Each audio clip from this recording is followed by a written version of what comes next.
ಜೈ ಹಿಂದ್ ಸೈನಿಕರೇ. ಸೈನಿಕರೇ, ಈ ಒಂದು ವಿಡಿಯೋದಲ್ಲಿ ನಿಮಗೆ ಇರ್ತಕ್ಕಂಥ ಕಟ್ ಆಫಿಗೆ ಸಂಬಂಧಪಟ್ಟಂತ ಎಲ್ಲಾ ಗೊಂದಲಗಳನ್ನು ಕ್ಲಿಯರ್ ಮಾಡ್ತಾ ಇದ್ದೇನೆ.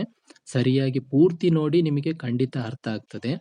ಈಗ ಕೆಲವರಿಗೆ 6% ಕ್ರೈಟೀರಿಯಾ 6% ಕ್ರೈಟೀರಿಯಾ ಅಂದ್ರೆ ಅದು ಯಾವ ತರ ಅಂತ ಹೇಳಿ ಅರ್ಥ ಆಗೋದಿಲ್ಲ. ಅದನ್ನೆಲ್ಲ ಕ್ಲೀನ್ ಆಗಿ ಹೇಳ್ತೀನಿ ನಾನು.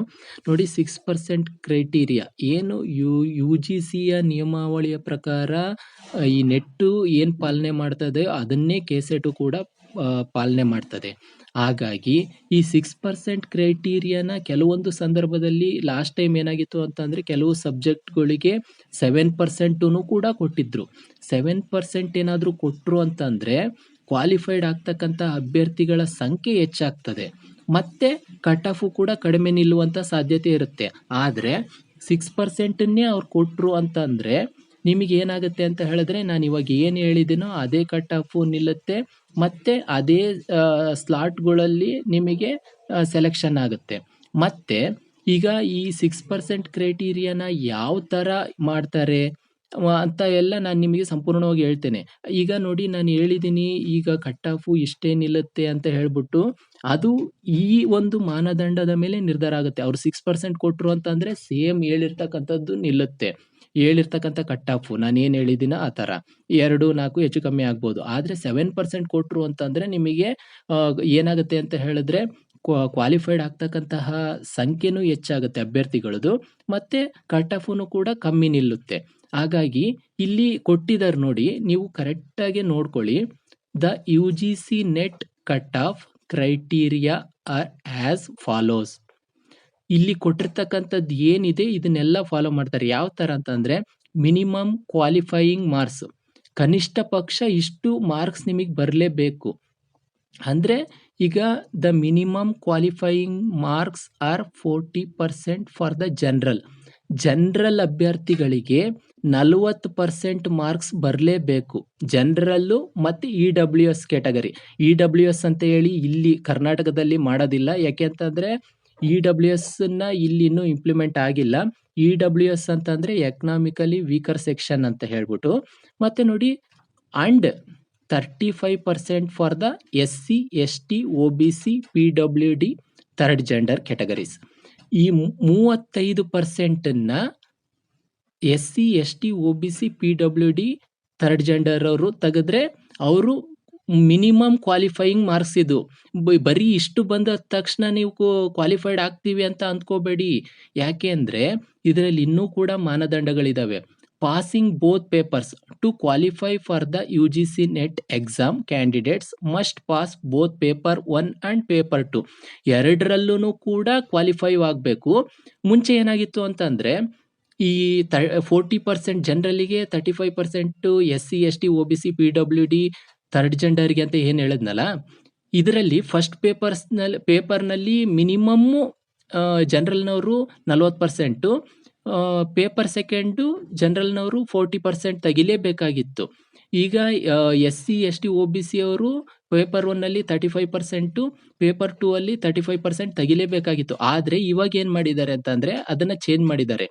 ಎರಡೂ ಪೇಪರ್ ಅಲ್ಲೂ ಕೂಡ ಜನರಲ್ ಮೆರಿಟ್ ಅವರು 40% ತೆಗೆದ್ರೆ ಸಾಕು. SC ST ಅದರ್ ಕ್ಯಾಟಗರೀಸ್ ಏನ್ ಬರುತ್ತೆ ಅವರು 35% ತೆಗೆದ್ರೆ ಸಾಕು. ಆದರೆ ಇದರಲ್ಲೂ ಕೂಡ ಏನ್ ಮಾಡ್ತಾರೆ ಅಂತಂದ್ರೆ, ಟಾಪ್ 6% ಆಫ್ ಕ್ಯಾಂಡಿಡೇಟ್ಸ್ ನ ಸೆಲೆಕ್ಟ್ ಮಾಡ್ತಾರೆ. ಅಂದ್ರೆ ಇಷ್ಟು 40% GMಗೆ, 35% SC ST ಅದರ್ ಕ್ಯಾಂಡಿಡೇಟ್ಸ್ಗೆ ಬಂದ್ರೆ ಸಾಲದು. ಅದರಲ್ಲೂ ಕೂಡ ನಿಮ್ಮ ಕ್ಯಾಟಗರಿಯಲ್ಲೂ ಕೂಡ GM ಅಲ್ಲೂ ಕೂಡ ಟಾಪ್ 6% ಅವ್ರು ತಗೊಂತಾರೆ. ಅಕಸ್ಮಾತ್ ಅವ್ರೇನಾದ್ರು ಮಾನದಂಡ 7% ಮಾಡಿದ್ರು ಅಂತಂದ್ರೆ 7% ಕೊಡ್ತಾರೆ. The top 6% of candidates who pass the minimum qualifying marks. ಯಾರು ಕನಿಷ್ಠ ಪಕ್ಷ ಮೇಲೆ ಹೇಳಿದ್ದೀನಲ್ವಾ 40% 35% ಅಂತ, ಆ ಮಿನಿಮಮ್ ಕ್ವಾಲಿಫೈಯಿಂಗ್ ಮಾರ್ಕ್ಸ್ ತಗೊಂಡು ಮತ್ತೆ ಅವ್ರು ನಿಲ್ಲಿಸ್ತಕ್ಕಂಥ ಕಟ್ ಆಫ್ ಅವ್ರು ಏನ್ ಪ್ರಕಾರ ನಿಲ್ಲಿಸ್ತಾರೆ ಅಂತಂದ್ರೆ, ಈ ಟಾಪ್ 6% ನಿಮ್ GM ಅಲ್ಲಾಗಿರ್ಬೋದು, SC ST other category ಆಗಿರ್ಬೋದು, ಟಾಪ್ ಸ್ಕೋರ್ ಯಾರು ಮಾಡಿರ್ತಾರೋ ಅವರಿಗೆ ಅಸಿಸ್ಟೆಂಟ್ ಪ್ರೊಫೆಸರಿಗೆ ಏನಾಗುತ್ತೆ ಅಂತ ಹೇಳಿದ್ರೆ ಕ್ವಾಲಿಫೈಡ್ ಆದಂಗೆ. ಅಂದ್ರೆ ಈಗ ನೆಟ್ ಆಗಿರ್ಬೋದು, ಕೆಸೆಟ್ ಆಗಿರ್ಬೋದು, ಕ್ವಾಲಿಫೈಡ್ ಆದಂಗೆ ಅನ್ನುವಂತಹ ಲೆಕ್ಕ. ಈಗ ನಿಮಗೆ ಸಂಪೂರ್ಣವಾಗಿ ಅರ್ಥ ಆಯ್ತು ಅಂದ್ಕೊಂತೀನಿ. ಯಾಕೆ ಅಂತಂದ್ರೆ ಈಗ ನಿಮಗೆ ಏನಾಗಿರುತ್ತೆ ಅಂತಂದ್ರೆ, ಇಲ್ಲ ಕೆಲವ್ರು ಹೇಳಿರ್ತಾರೆ 35% ಬಂದ್ರೆ ಸಾಕು, 40% ಬಂದ್ರೆ ಸಾಕು ಅಂತ. ಇಲ್ಲ, ಅದು ನಿಮಗೆ ಕನಿಷ್ಠ ಪಕ್ಷ ಅಷ್ಟಾದ್ರೂ ಬರ್ಲೇಬೇಕು. ಅಷ್ಟ್ ಬಂತು ಅಂತಂದ್ರೆ ನೀವು ರೇಸ್ನಲ್ಲಿ ಇದೀರಾ ಅಂತ ಅರ್ಥ.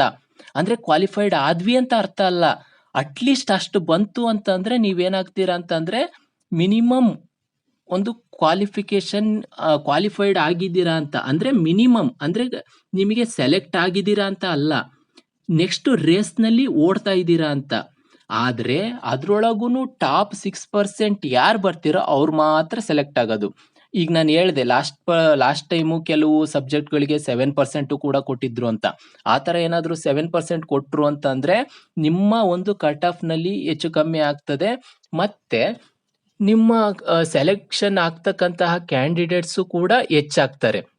ಹಾಗಾಗಿ ನಿಮಗೆ ಯಾವುದೇ ರೀತಿಯಾಗಿರ್ತಕ್ಕಂತಹ ಗೊಂದಲಗಳು ಇನ್ನು ಮುಂದೆ ಇರೋದಿಲ್ಲ ಅಂತ ನಾನು ಅಂದ್ಕೊಂತೀನಿ. ಯಾಕೆಂದ್ರೆ ಇಲ್ಲೆಲ್ಲ ಕ್ಲಿಯರ್ ಮಾಡಿದೀನಿ ನಾನು ನಿಮಗೆ. ಅದಕ್ಕೋಸ್ಕರ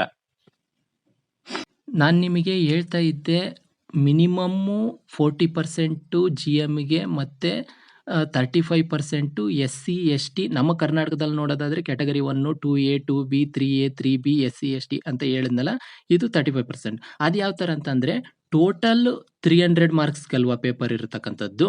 ಆ 300 ಮಾರ್ಕ್ಸ್ಗೆ 120 ಬಂತು ಅಂತಂದ್ರೆ ಮಿನಿಮಮ್ ಲೆಕ್ಕ. ಅದು 120 ಬಂತು ಅಂತಂದ್ರೆ ಅವ್ರು ರೇಸ್ನಲ್ಲಿ ಇದ್ದಾರೆ GM ಕ್ಯಾಟಗರಿಯಿಂದ ಅಂತ. Category 1, 2A, 2B, 3A, 3B, SC ST ಇವರು 105 ಬಂತು ಅಂತಂದ್ರೆ ರೇಸಲ್ಲಿ ಇದ್ದಾರೆ ಅಂತ. ಸೆಲೆಕ್ಷನ್ ಆದ್ರು ಅಂತ ಅಲ್ಲ.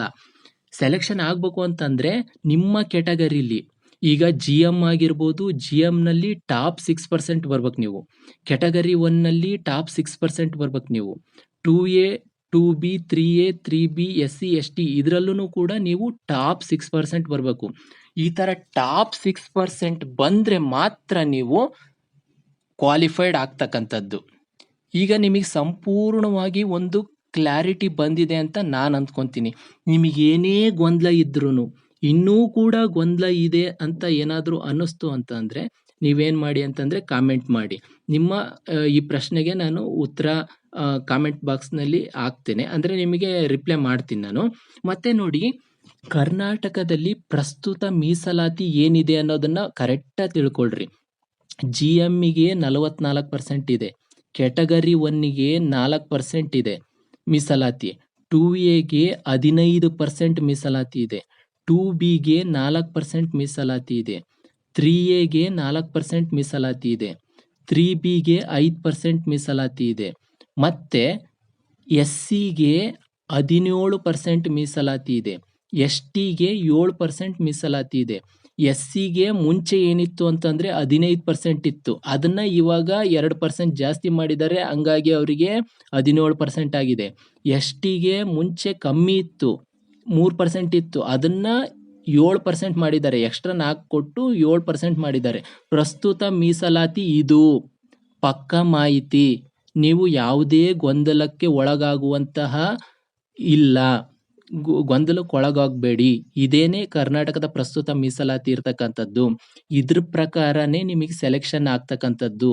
ಇನ್ನೂ ಕೂಡ ನಿಮಗೇನಾದರೂ ಗೊಂದಲ ಇತ್ತು ಅಂತಂದ್ರೆ ನೀವೇನು ಮಾಡಿ ಅಂತಂದ್ರೆ ಕಾಮೆಂಟ್ ಮಾಡ್ರಿ.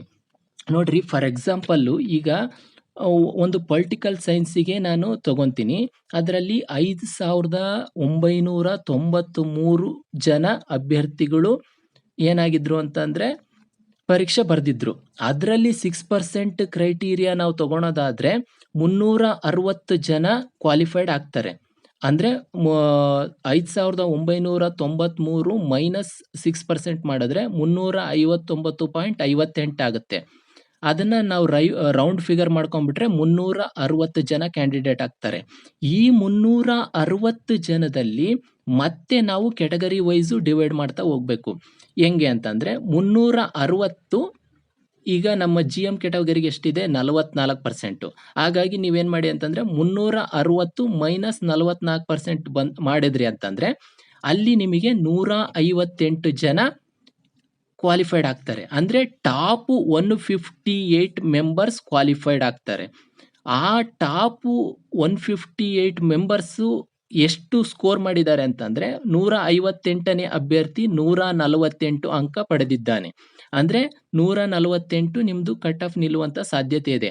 ಅದೇ ಏನಾದ್ರೂ ಅವ್ರು 7% ತಗೊಂಡ್ರು ಅಂತ ಅಂದ್ರೆ ನಿಮ್ಗಿನ್ನೂ ಕಮ್ಮಿ ನಿಲ್ಲುತ್ತೆ. ಈ ತರ ಇದೇ ತರ ಬೇರೆ ಕ್ಯಾಟಗರಿಗಳಿಗೂ ಮಾಡ್ತಾ ಹೋಗೋದು. ನಿಮಗೆ ಅರ್ಥ ಆಯ್ತು ಅಂದ್ಕೊಂತೀನಿ. 7% ತಗೊಂಡ್ರೆ ಕಮ್ಮಿ ಆಗತ್ತೆ, 6% ತಗೊಂಡ್ರೆ ಈಗ ಏನ್ ಹೇಳಿದ್ನೋ ಇದೇ ಇರುತ್ತೆ. ಇನ್ನೂ ಕೂಡ ಏನಾದ್ರೂ ಗೊಂದಲ ಇತ್ತು ಅಂತಂದ್ರೆ ದಯವಿಟ್ಟು ಕಾಮೆಂಟ್ ಮಾಡ್ರಿ. ಯಾವುದೇ ರೀತಿಯಾಗಿರ್ತಕ್ಕಂತಹ ಗೊಂದಲನ ಇಟ್ಕೊಳೋದಕ್ಕೆ ಹೋಗ್ಬೇಡ್ರಿ. ನಿಮಗೆ ಪೂರ್ತಿ ಸಂಪೂರ್ಣ ಮಾಹಿತಿಯನ್ನು ನೀಡಿದ್ದೇನೆ ಅನ್ನುವಂತಹ ತೃಪ್ತಿ ನನಗೆ ಅನ್ನಿಸ್ತಾ ಇದೆ. ನಿಮಗೆ ಆ ಥರ ಏನಾದರೂ ಅನ್ನಿಸ್ಲಿಲ್ಲ ಅಂತಂದ್ರೆ ನೀವೇನ್ ಮಾಡಿ ಅಂತಂದ್ರೆ ಕಾಮೆಂಟ್ ಮಾಡಿ. ಜೈ ಹಿಂದ್, ಜೈ ಭಗತ್ ಸಿಂಗ್.